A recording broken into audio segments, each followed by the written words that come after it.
Hey, this is Mark, the other chopstick guy, and I want to take you along on a photo shoot that I did this weekend. Now, recently I have seen a lot of images out on social media that I just love. And what I found is the common denominator has been this deep parabolic softbox. So I ordered one up from Adorama. It's the Glow 38-inch parabolic extra deep softbox, and I wanted to give it a try for myself. So I grabbed my friend Sadie and we went out to this incredible location and we played around with this brand new softbox. So let me just give you a heads up. I'm just going to overwhelm you with photos today, but I think we just want to talk through kind of my thought process and how I was using it and what I was thinking each time I used it, and let's see how well this softbox did. All right, so let's take a look at this first image. This is the bullpen, right? Sadie and I haven't worked together for a while, so I just had her stand in the archway here. I got the softbox set up. The box has the grid on it because I don't want the light spreading out. You'll notice at about mid-thigh, the light falls off very quickly. It's very concentrated, and that's because I had that grid on there. That grid really keeps that light from spreading out and focused where you want to have it.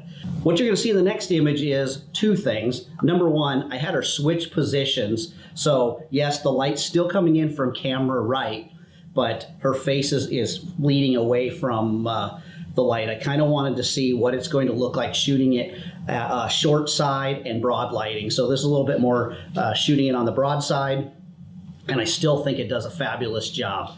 Here's another thing that you'll notice between, let's look at the last shot. This shot here is, a lot of times when we're shooting portraits, everybody thinks they have to shoot it so wide open. So this first shot here, I believe, is at 7.1, the f-stop.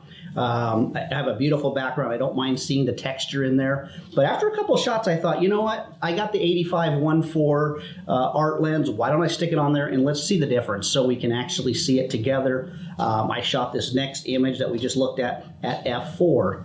So you start seeing there is a different feel to that lens. I don't know which one I like better. In the comments below, tell me which one you think's better, if you like wide open or if you like the smaller f-stop. But you can see the difference between the two right there.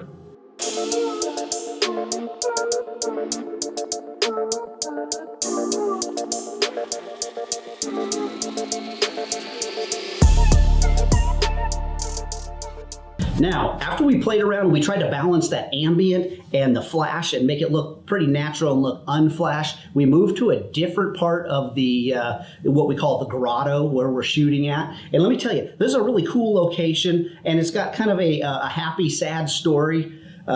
This was the basement of someone's home that in one of the California wildfires, the home was taken, completely wiped out, and it revealed this incredible brick basement that this man spent years and years building underneath his house, and it revealed this incredible place. The family still owns it, and they call it the grotto. It's gorgeous, and now vines and things are growing down into it, and I love shooting in this location. So I moved into this corner where I wanted to do a little bit more of the dramatic lighting that I'm seeing on all of social media with this box.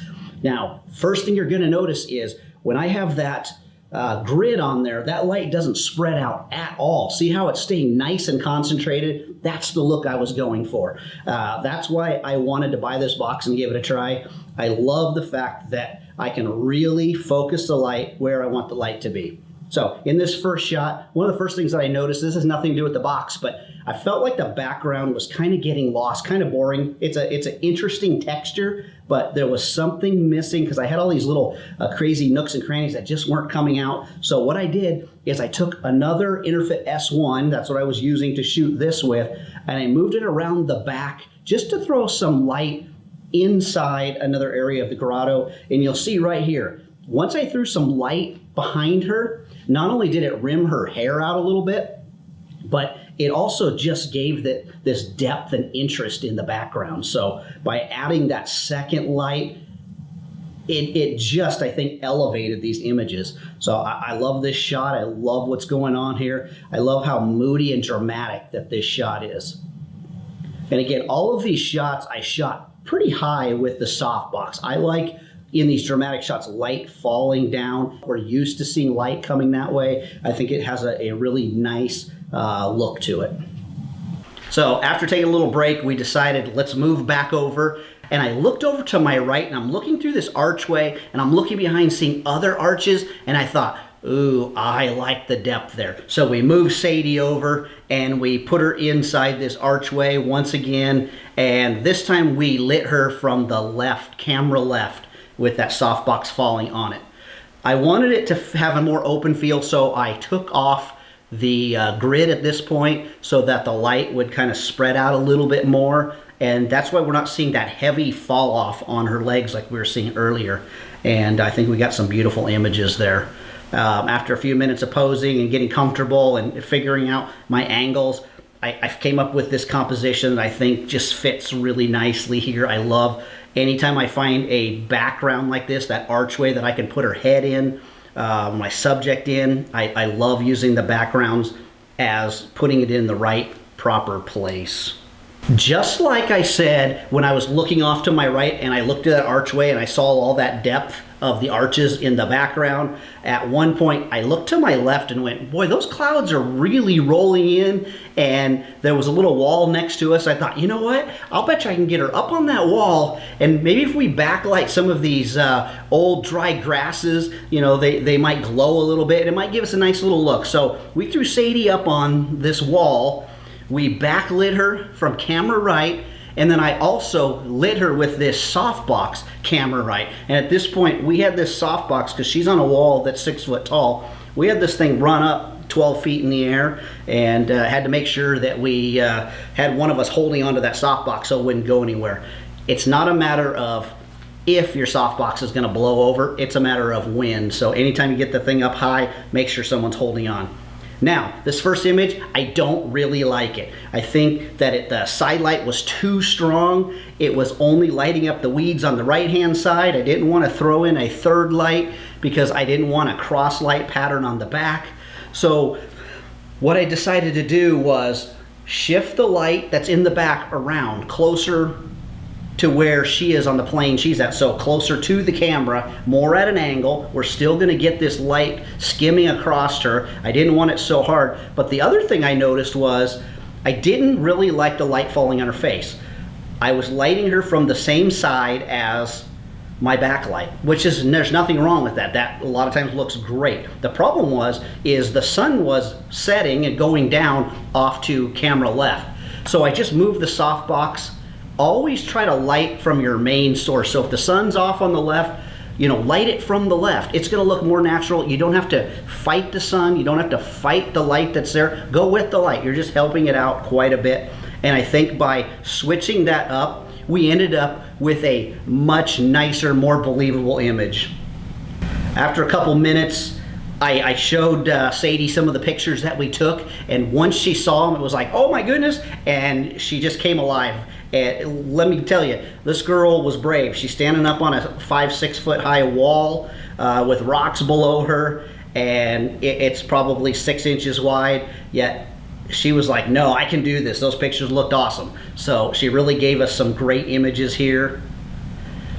Now on this next image, this is one of those things where I always tell people, not that I think this is like some amazing great image, but I was shooting off to kind of camera left into Sadie. This is actually, I walked way far to the right. The person that was with me was started shooting pictures of her, and I always love doing this. When I set up a scene, I like to walk around and shoot it from different directions. So all I did was walk camera right a whole bunch, and I said, hey, look over this way, and I shot her. So it's very short lit. It's got a little bit of that Rembrandt-y light feel, but I think it gives a lot of depth and texture. I didn't put it in here because I think it's an amazing photo. I want to put it in here just to remind you, move around. Just because you set something up a certain way, it might look better shot from a different angle. Now this grotto has all kinds of twists and turns and arches, and you know, it's just everywhere you look is an amazing place to shoot. There was one spot that we noticed, and my friend that was with me shooting went, man, I love the big gears that are up in this particular part of the grotto. Let's shoot a picture up there. He loves the whole steampunk theme, but we said, Sadie, let's have you run up here and get in this archway. So in this image here, you're gonna see her, she's inside this arch. But what I want to tell you about this image, this is one of those images where in your head when you see it, you go, that's an incredible location. We started to shoot her in here.